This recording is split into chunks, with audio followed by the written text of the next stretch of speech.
सोचे, दुनिया का एक सबसे जरूरी समुद्री रास्ता, हॉर्मुज़ जल डमरू मध्य। यहां एक देश पूरी दुनिया को सुरक्षा का वादा करता है, लेकिन ठीक 48 घंटे के अंदर उसी देश की नौसेना वहां से गुजर रहे जहाजों पर गोलियां चला देती है। मतलब पहले एक वादा और फिर एक हमला। चलिए आज के विश्लेषण में इसी हैरान करने वाली घटना की एक एक परत को खोलते हैं। तो सबसे बड़ा सवाल यही है ना, कि आखिर ईरान ऐसा क्यों करेगा?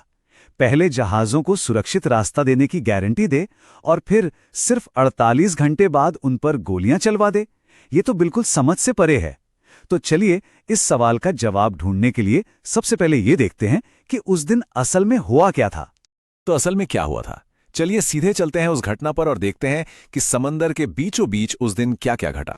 अब देखिए ये सब कुछ कितनी तेजी से हुआ। शुक्रवार 17 अप्रैल ईरान ऐलान करता है कि हॉर्मुज़ जलडमरू मध्य बिल्कुल खुला और सेफ है। अमेरिका भी इस पर खुशी जाहिर करता है, धन्यवाद कहता है। और फिर शनिवार 18 अप्रैल ठीक उसी जगह पर 2 भारतीय जहाज़ों पर गोलियां चलने लगती हैं। मतलब सिर्फ 48 घंटों में पूरी कहानी पलट गई। तो हुआ ये कि उस दिन भारत की तरफ कुल 14 कार्गो शिप आ रहे थे। इनमें से 2 जिन पर भारत का झंडा था उन्हें निशाना बनाया गया। एक था कार्गो वेसल जग अर्णव और दूसरा एक ऑयल टैंकर सनमार हेराल्ड। जैसे ही ये शिप लारक आइलैंड के पास से गुजरे, इन पर फायरिंग शुरू हो गई। हालात इतने खराब हो गए कि उन्हें फौरन यू टर्न लेकर वापस जाना पड़ा। खैर गनीमत ये रही कि किसी की जान नहीं गई। हाँ, जहाज़ों को थोड़ा बहुत नुकसान जरूर हुआ। और ये रुकावट कितनी बड़ी थी, इसका अंदाजा इस एक नंबर से लगा सकते हैं। 14 में से 13 जहाज़ों को वापस मुड़ने पर मजबूर कर दिया गया। सोचिए, सिर्फ एक जहाज देश गरिमा किसी तरह वहां से निकलकर मुंबई पहुंच पाया। तो अब सबसे बड़ा सवाल, ये गोलियां चलाईं तो चलाईं किसने? वो कौन था जो अपने ही देश के वादे को तोड़ रहा था? और यहीं पर यह कहानी एक बहुत ही अजीब मोड़ लेती है। हमलावर कोई और नहीं बल्कि ईरान की अपनी IRGC नेवी थी, जिसे सेपाह भी कहते हैं।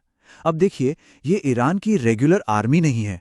ये एक बहुत पावरफुल फोर्स है जो सीधे ईरान के सुप्रीम लीडर को जवाब देती है।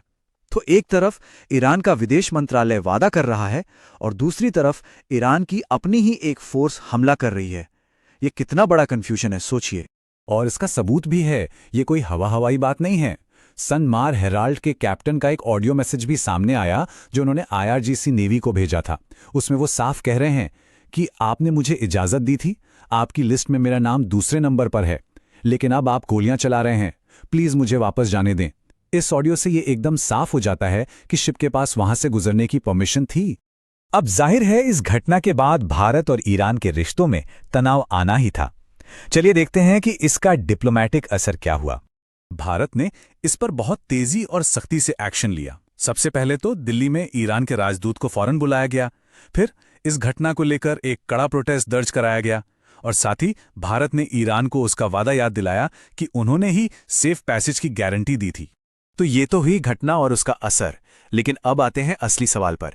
इसके पीछे की बड़ी वजह क्या थी? ये सिर्फ एक हमला नहीं था, इसके पीछे सत्ता की एक बहुत बड़ी लड़ाई छिपी हुई है।